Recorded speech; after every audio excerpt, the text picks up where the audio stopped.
Thanks for tuning in to Jeff Arizona Hot Homestead. This video, work continues on the mudroom.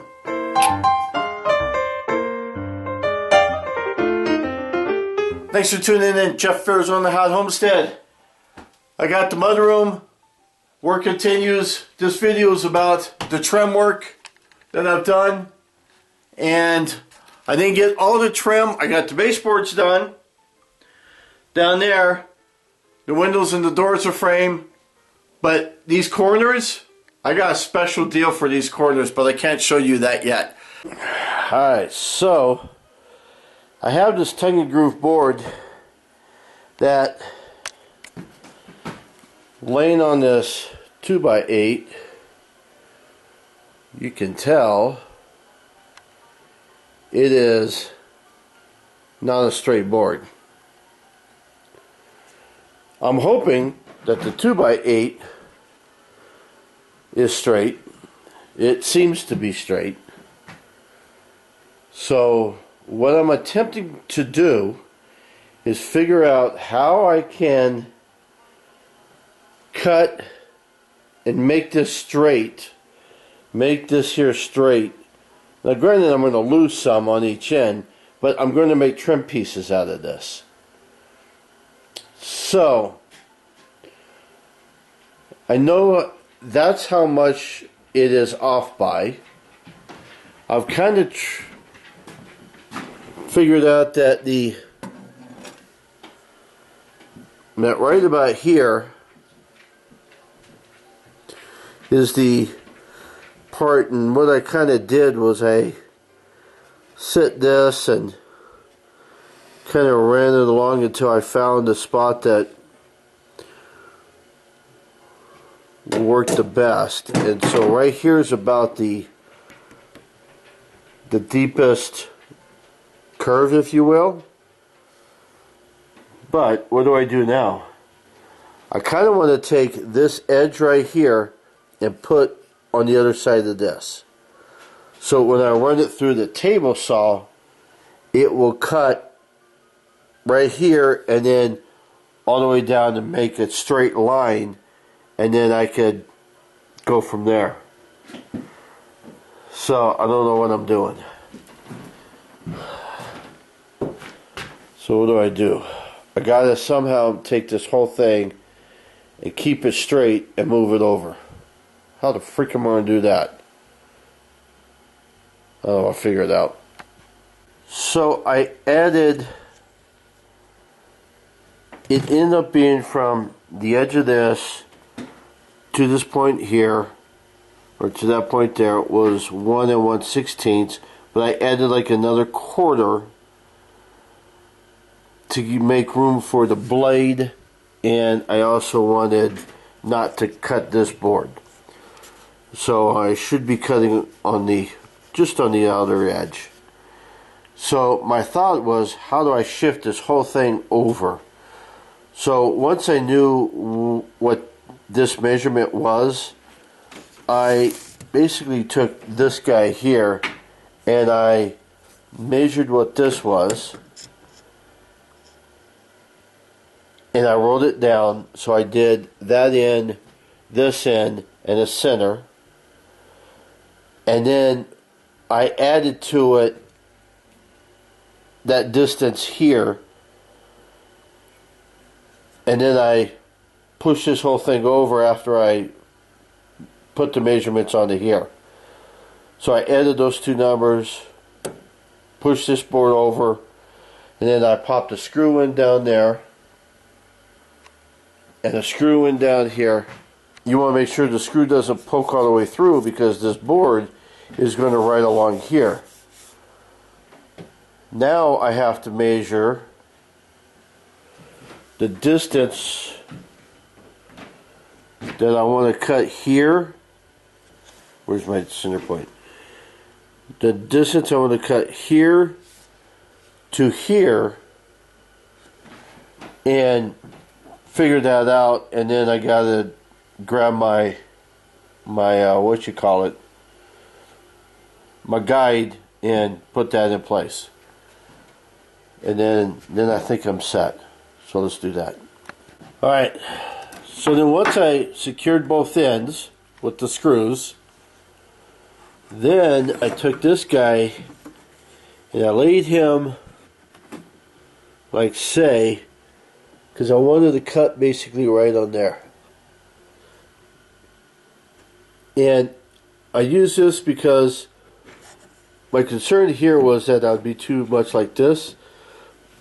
So I wanted to use this guy here so that I could try to be as 90 degrees as possible, and it comes up to about there. Then I took this guy,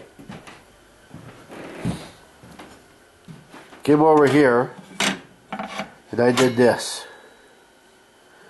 And then I set my guide accordingly.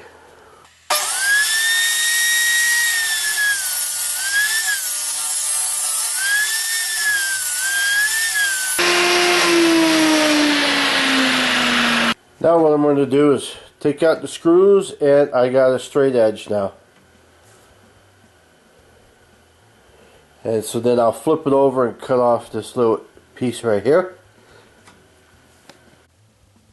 Slowly but surely the mudroom's coming along. The door is framed. The window is framed. The other door is framed. Baseboards are in. Bench is in. Floor is in. Now I gotta make some racks right here. So I don't know what I'm going to do yet for that. And then I can't tell you what it is, but I'm going to, in these corners here, all the way around the top and then down the sides, I got a special treat. But I can't tell you what it is. You'll have to subscribe and check back later and all that good stuff. But my corner pieces, for someone who doesn't know what the heck they're doing, and for nothing to be square or a right angle in this structure, I think these turned out awesome. These 1x's were cut from tongue and groove or shiplap. I have both, and so I used both. Basically, this is 2.5 inches, just like a standard 1x3. And then I put a little sliver one in here just to make that a little smoother.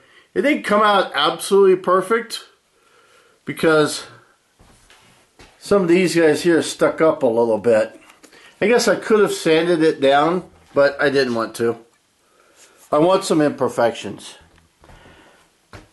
Because I want the imperfections because I have no clue what I'm doing.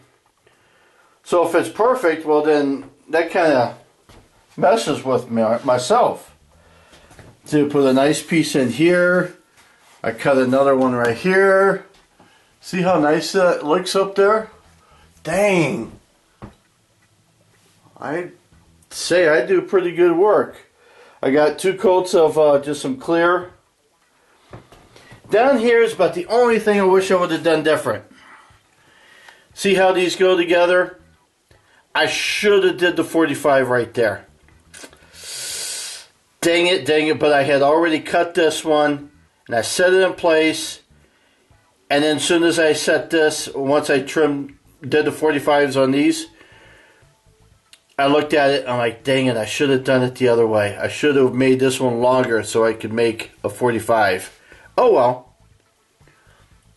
I didn't want to trim out another 1x3, so it's going to be behind. No one's really going to see it, but it's kind of lesson learned, so that when I go into the main room and I do it, I think I'll definitely have to remember to do a 45. But I like this.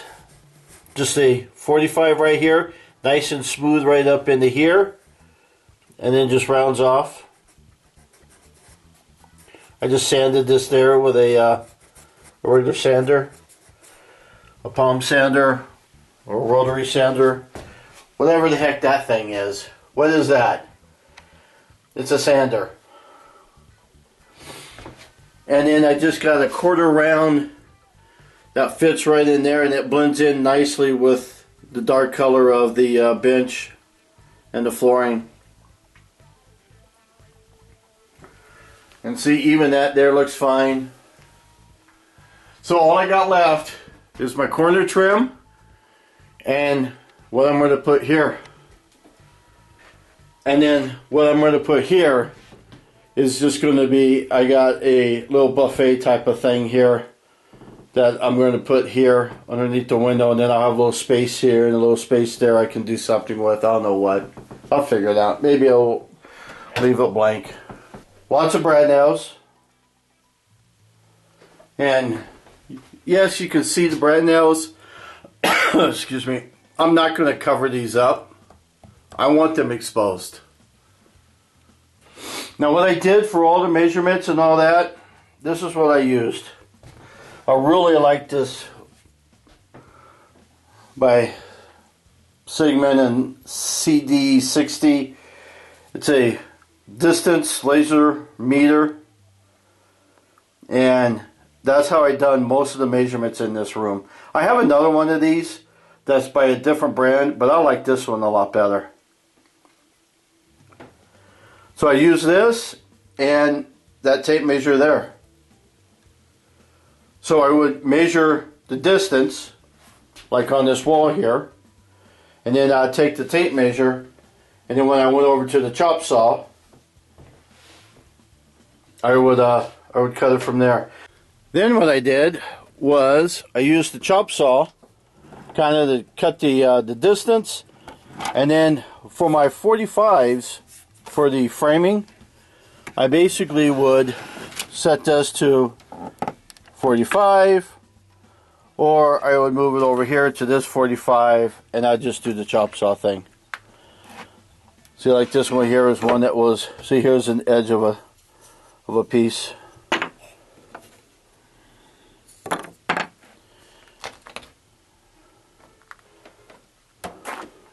I'll put a link to this little table that I did.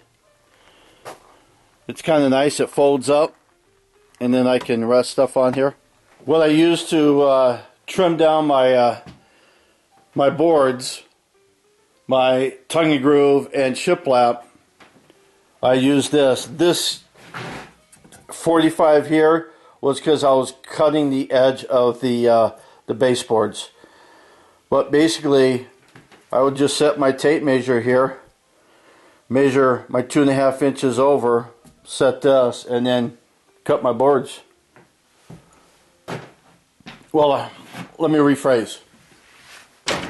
I would first cut off the edge here so that I would have a clean edge, like that. Then from here, then I would make my cut. But see, I was using tongue and groove, I was using shiplap, I was using just whatever was handy. Extra pieces. Look at all that. So that's it for you. See you on the next one. See you. Bye. Have fun.